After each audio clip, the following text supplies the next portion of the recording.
TIFU by getting scammed by my own friend. It happened an hour ago and my wife is still mad at me. My close friend calls me and he is in panic. He asked me to send him 15,000 rubles, about $250, says that he'll give it back in 1 to 2 weeks. I've never heard him being scared so much, his voice was trembling, he was in shock. I immediately heard this scam call vibe, so I double-checked the phone numbers, called him back, asked if he really needed that money, he said that it's urgent as hell. I also received this panic vibe, emotions go strong, and I sent him money without thinking much. I didn't even discuss it with my wife who was in the next room. Then I send him a text, "What's going on, buddy, what kind of trouble are you in?" And tell my wife that I've sent him money. Fair enough, my wife gets mad at me because I haven't even discussed it with her, and the whole situation feels like scam. But I'm 100% sure that it was my friend who was calling and he's in trouble. So my friend calls me back in 10 minutes and tells me that it was a huge mistake that I've sent him the money. Yesterday he was wasted and had been calling some hookers, left his phone number on some scam websites. Today he got the call and an angry voice was telling him, "If you don't send us 15,000 rubles, about $250, we'll slam into your flat and kick the shit out you and everyone who is near you." He had a huge hangover and believed it was true. So he called me and that's how I got involved into this scam shit. Now my wife is mad at me and my friend owes me money. TIFU by getting scammed, but like only half of it.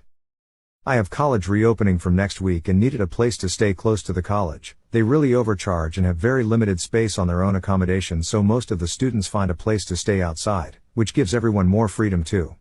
I had a plan to stay with some people but that plan fell apart today, so I started hunting for places to stay.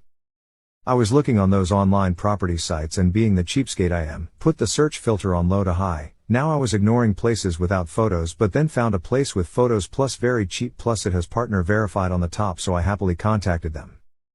The deal they were giving sounded too good to be true. They wanted 8,000 rupees for a month with food included. The property was apparently only half a kilometer away from my college and electricity, a washing machine, even a gym was included, so I was extremely happy. For comparison, the others in that area were asking for more than double of that and the college accommodation started at 30k, so almost 4 times of that. I spoke on the phone with someone and he told me there are rooms free, so I asked him if I could visit the hostel during the weekend and he told me I would need a visiting card to visit, which would cost 2,000 rupees to make. I was skeptical because I'd spoken to 2 people with different hostels before and they asked me to visit without any hassle, but this one told me he gets a lot of calls every day and everyone was looking for a place to stay during this time, so he needs the 2k to book a slot so that if I want to stay there, it'd have a room guaranteed, and if I did not like it, he'd just refund it. I bought this reasoning because it was really close to the college and very cheap too. After a back and forth and probably some confirmation bias, I think haven't studied psychology, I agree and pay the 2k and he tells me to send me a picture of my Aadhaar card. It's an official identification card which is linked to all your banks and other stuff and not really needed for something like this. I send him a picture of it with most of the digits blacked out and he tells me he'll send the visiting card over in 5 to 10 minutes. I get a call from visiting card guy now who's apparently made more than 70 cards since the day began, but as soon as my turn came, there was a technical error. He told me I need to pay the entire remaining rent and 10 more rupees to get it to work and they'll refund it in a minute.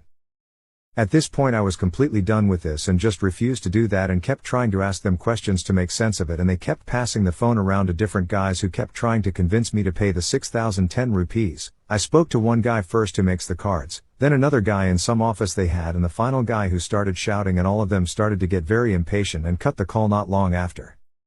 I've tried reaching out to the guy who I sent the 2k to for a refund, but I guess it's gone at this point. It was really fishy from the start, like even needing to pay before visiting and deciding anything, but after the technical error and asking me for 6k more, it had to be a scam. Even if it wasn't, if they gave so much trouble before I moved in, I can't imagine what they'd do to me after I went there XD.